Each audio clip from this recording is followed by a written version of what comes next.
Hello students, today we start lesson 1, the phrase, the clause and the sentence of book Brevia. So let's start. The phrase. A phrase is a group of words that make some sense but not a complete sense. इसका क्या मतलब हुआ कि phrase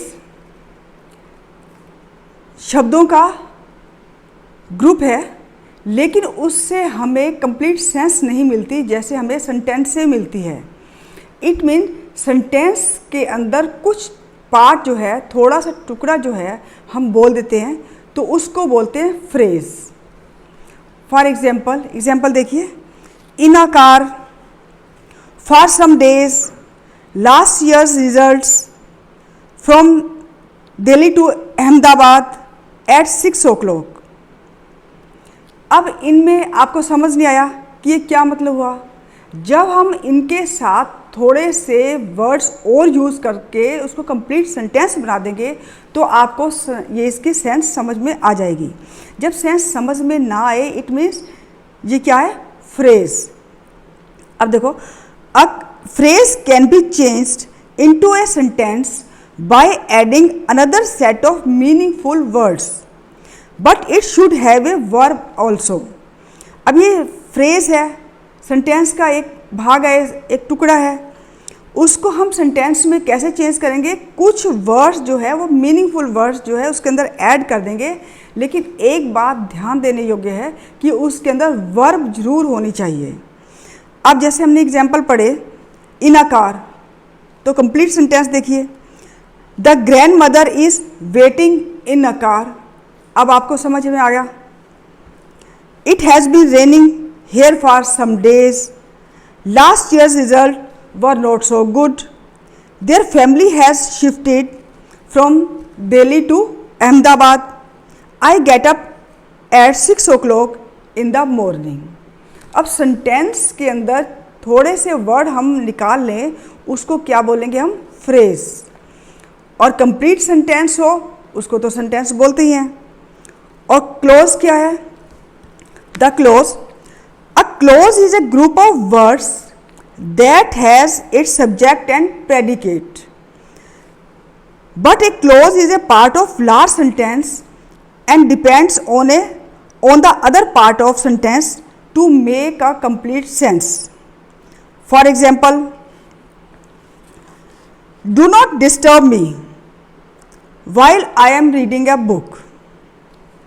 Don't disturb me, ये क्या है, complete sentence है.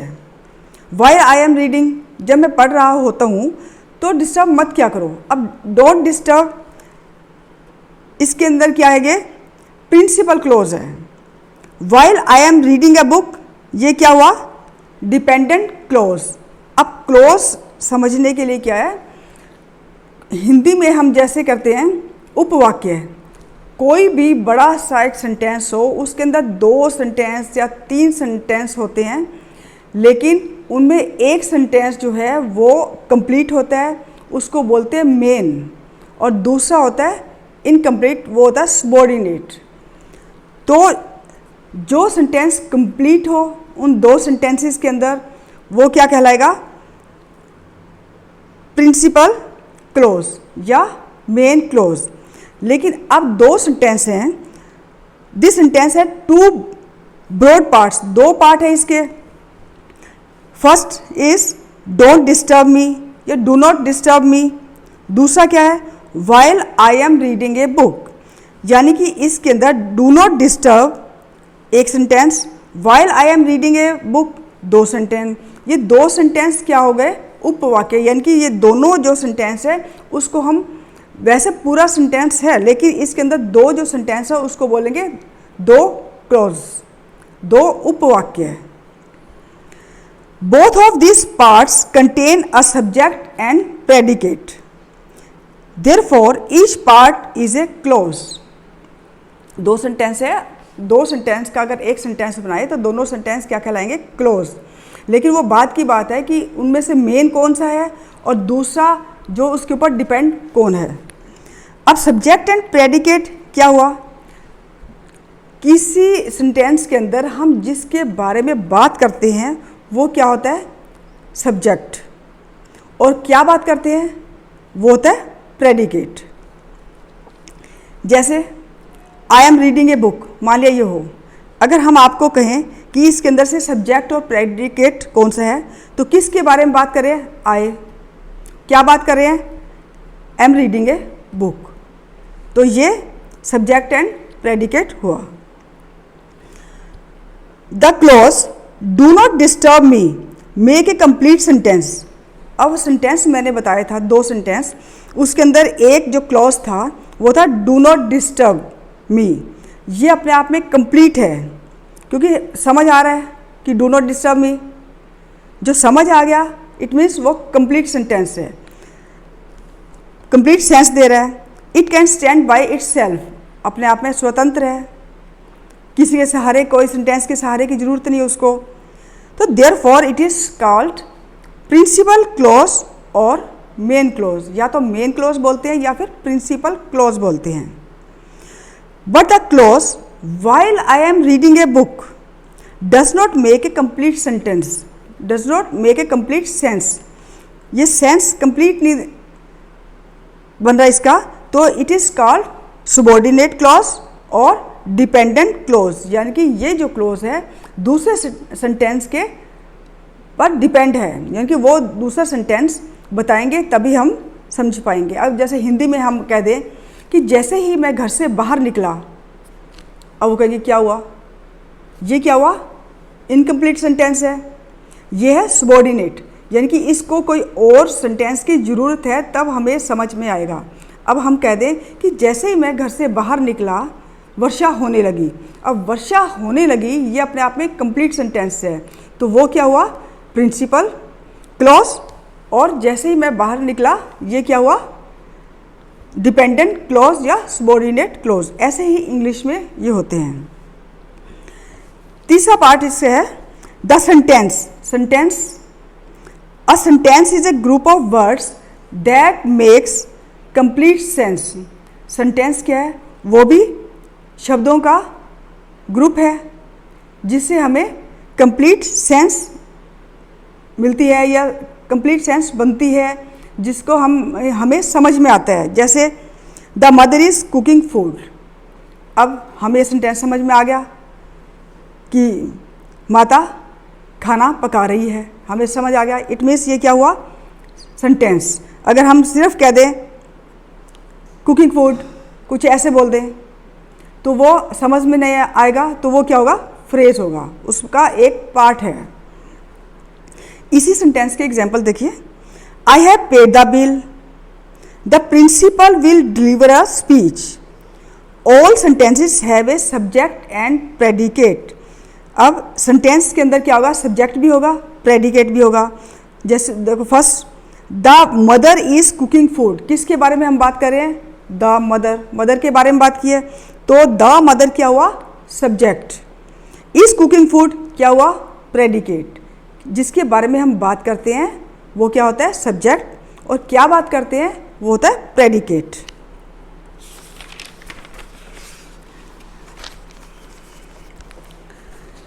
Late us start exercise 1.1। State whether each of the following groups of words is a phrase, a clause और a sentence and write it in the space provided against each. There are 10 sentences in this exercise. अब हमें बताना क्या है कि इनमें से phrase कौन सा है, क्लॉज कौन सा है और सेंटेंस कौन सा है। दोबारा एक बार सुन लो कि फ्रेज में क्या होगा? वो एक सेंटेंस का एक थोड़ा सा भाग होगा, कोई टुकड़ा होगा। क्लॉज 2 सेंटेंस होंगे, लेकिन उसके अंदर जो एक इनकम्प्लीट सेंटेंस इसमें होगा तो वो क्लोज कहलाएगा। अगर 2 सेंटेंस बता देंगे तब तो हम छांट लेंगे, लेकिन इसके अंदर से एक ही बताएंगे। और सेंटेंस कंप्लीट जिसका सेंस निकलता हो।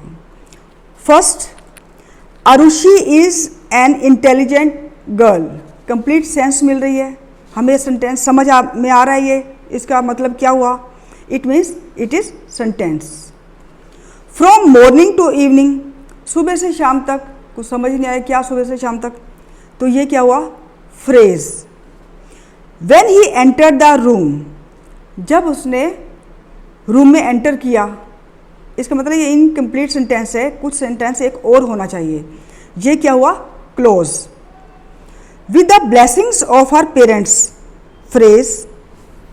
Ronaldo hit 7 goals in the match, sentence. Somewhere in South Africa, phrase. That we will pass with flying colors, clause. If you reach on time, clause. Emperor Ashoka won the Kalinga War, sentence. About half a dozen, phrase. Let's start exercise 1.2.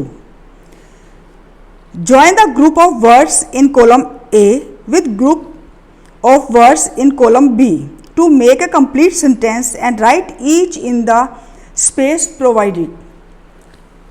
इन दोनों group में A और B जो column दिया हुआ है, दोनों में 5 sentences दिए गए हैं, लेकिन फर्स्ट में जो ग्रुप है इसके अंदर फर्स्ट सेंटेंस किससे मैच करता है वो हमने मैच बताना है। उसके बाद जो स्पेस प्रोवाइड किया गया है, जो स्पेस आपको दिया गया है, उसमें उसका कंप्लीट सेंटेंस आपको लिखना है।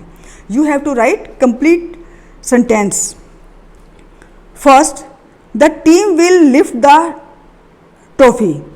अब ये किसके साथ मैच करेगा, कॉलम बी में ये मैच करेगा नंबर 5 में।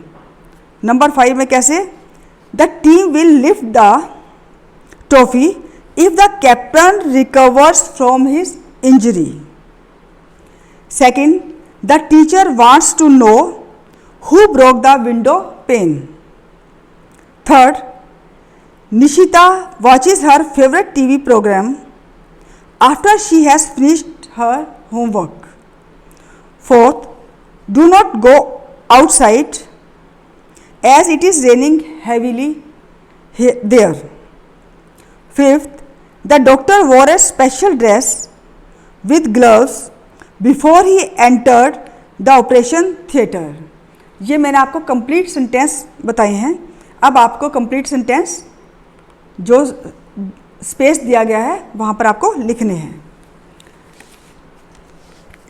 Now exercise 1.3, separate the principal clause and the subordinate clause from the following sentences and write them in the space provided. अब प्रिंसिपल क्लॉज और सबॉर्डिनेट क्लॉज हमें छांटने हैं। इसका मतलब पूरे लॉन्ग सेंटेंस के अंदर 2 सेंटेंस दिए गए हैं, आपको ये देखना है कि डिपेंडेंट कौन सा है, इंडिपेंडेंट कौन सा है, कौन सा स्वतंत्र है और कौन सा कंप्लीट है। जो कंप्लीट होगा वो होगा प्रिंसिपल, जो इनकम्प्लीट होगा, जो दूसरे सेंटेंस पर डिपेंड होगा, वो होगा subordinate clause. First, Ramya will pass if she doesn't work hard. Ramya will not pass, आपको सेंटेंस का मीनिंग समझ में आ गया। It means it is principal clause.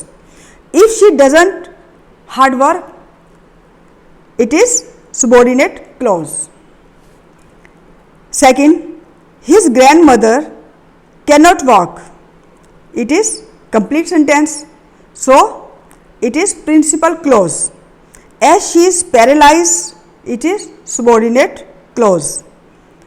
अब जरूरी नहीं है कि if, as, when first sentence के बाद में लिखें, कई बार हम पहले भी लिख सकते हैं। जैसे देखो, if you spit here and there you will be fined, तो if you spit here and there, ये क्या हुआ, subordinate clause. You will be fined, it is principal clause because it is complete sentence. जो complete sentence है, जो हमें sentence समझ में आ गया पूरी तरह से, वो क्या होगा, प्रिंसिपल क्लॉज होगा। जो अधूरा है, हमें पूरी तरह समझ नहीं आया सेंटेंस, वो कौन सा होगा, subordinate clause. Fourth, my father does not talk on phone when he drives his car. My father does not talk on phone, principal clause, when he drives his car subordinate clause. Fifth, she brings candies for me, principal clause. Whenever she visits us, subordinate clause. Romila missed the train, principal clause, because she couldn't get a taxi on time, subordinate clause. Seventh, God helps us, principal clause, if we help ourselves, subordinate clause. She promised, this is 8th sentence, she promised, principal clause, that she would not watch too much of television, subordinate clause. Tell me, principal clause, what you want, subordinate clause. 10th, mother gave me milk, principal clause, before I went to bed, subordinate clause. 11th, I am sure, principal clause, that I saw a ghost behind the curtain, subordinate clause. As you started the engine, subordinate clause, क्योंकि जैसे ही as आ गया, the headlights turned on, sentence complete है ये वाला, तो ये principal close होगा. 13, if you take good care of yourself, subordinate clause, you will be fine soon, principal clause. 14th, the doctor advised him complete rest, principal clause. When he was suffering from fever, subordinate clause. I hope you understand this lesson and its exercise very well. Thank you and have a nice day.